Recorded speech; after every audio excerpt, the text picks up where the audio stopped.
Pan de vida. El mensaje que traigo para hoy lo he titulado La amistad de Dios requiere obediencia. Y vamos a leer en el Evangelio de Juan, en el capítulo 15, los versículos del 12 al 14. Dice Jesús: Este es mi mandamiento, amaos unos a otros de la misma manera que yo os he amado. No hay mayor amor que el dar la vida por los amigos. Vosotros sois mis amigos si hacéis lo que yo os mando. Jesús aquí nos da un mandamiento, que es que debemos amarnos los unos a los otros de la misma manera que Él nos amó y lo demostró. Dar la vida, hermanos, tiene dos enfoques. Primero, dar la vida significa servir, dedicar nuestra vida, como lo hizo Jesús, a servir a los demás. En Mateo 4:23 Jesús dice que viajó por toda la región de Galilea enseñando a la gente cómo vivir agradando a Dios, enseñándolo en las sinagogas, anunciando la buena noticia del reino, predicando el evangelio de salvación y sanando a la gente de toda clase de enfermedades y dolencias, tanto físicas como espirituales. Y en Hechos capítulo 10, versículos 38 al 39, vemos a Pedro declarando en casa de Cornelio. Dice: y saben que Dios ungió a Jesús de Nazaret con el Espíritu Santo y con poder. Después Jesús anduvo haciendo el bien y sanando a todos los que eran oprimidos por el diablo, porque Dios estaba con él, Dios estaba de su parte.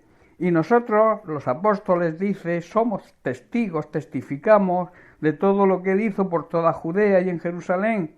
Y como consecuencia lo mataron, haciendo una gran injusticia con él, colgándolo en una cruz. Jesús, hermanos, dedicó toda su vida terrenal al servicio de los demás y hacer el bien. El segundo significado de dar la vida es estar dispuestos a morir si es preciso físicamente por lo que creemos, como hicieron los mártires de la iglesia primitiva. Esto demuestra el amor verdadero.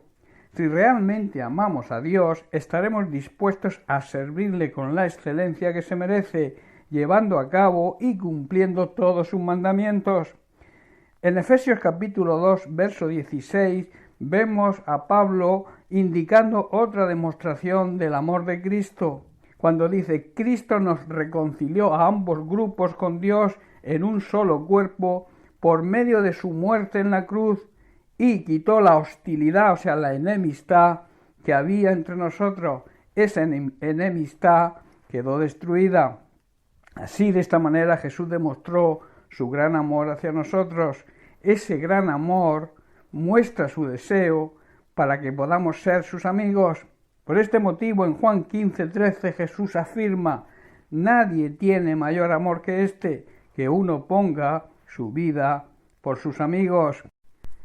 Jesús desea que seamos sus amigos, pero nos exige la misma clase de amor hacia Él, esa clase de amor que demostró hacia nosotros y nos enseñó el camino cómo hacerlo.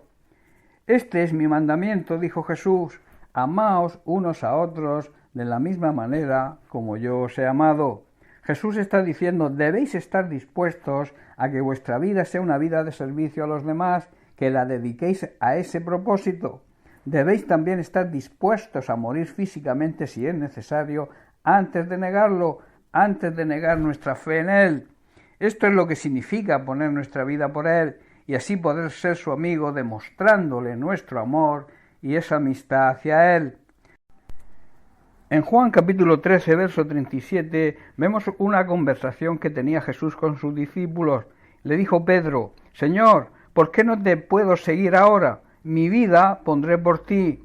Recordemos que el camino de Jesús era el camino de la cruz. Realmente el deseo de Pedro era seguir al Señor y dijo: mi vida daré por ti. El problema es que se quedó solo en un deseo.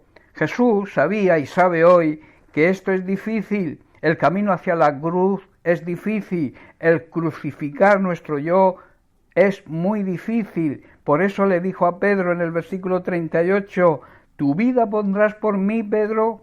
De cierto te digo, no cantará el gallo sin que me hayas negado 3 veces. Jesús sabía lo que era el sufrimiento. Nosotros recibimos la salvación, digamos, de una manera fácil. Es un regalo de Dios para todos aquellos que se arrepienten. Pero el costo para Él, para el Señor, fue muy grande. En 2 de Corintios capítulo 5, verso 21, Pablo declara, dice, al que no conoció pecado, o sea, al que nunca pecó, por nosotros Dios lo hizo pecado, para que nosotros fuésemos hechos justicia de Dios en Él. Dicho de otra forma, para que fuésemos justificados y libres de culpa ante Dios. Aparte de todo el sufrimiento físico que Jesús padeció, Jesús cargó con nuestro pecado, se convirtió en pecado, el Padre tuvo que mirar hacia otro lado, debido a su santidad, Dios no puede convivir con el pecado, y Jesucristo sufrió, tuvo que padecer esa separación con el Padre por amor a nosotros, demostrándonos así su amistad. Si nosotros amamos y nos consideramos amigos de Dios, debemos dedicar nuestra vida a servirle de una manera total y con la excelencia que se merece. Hermanos, debemos mantenernos fieles a Dios aunque todas las circunstancias sean adversas, y así nos haremos dignos, nos haremos merecedores de su amistad. Pablo en 1 Corintios 1:9 declara, habla de la fidelidad de Dios, dice, fiel es Dios por el cual fuisteis llamados a la comunión con su Hijo Jesucristo nuestro Señor. Pablo nos habla de la fidelidad de Dios. Dios es un Dios fiel y cumple siempre su pacto con el ser humano.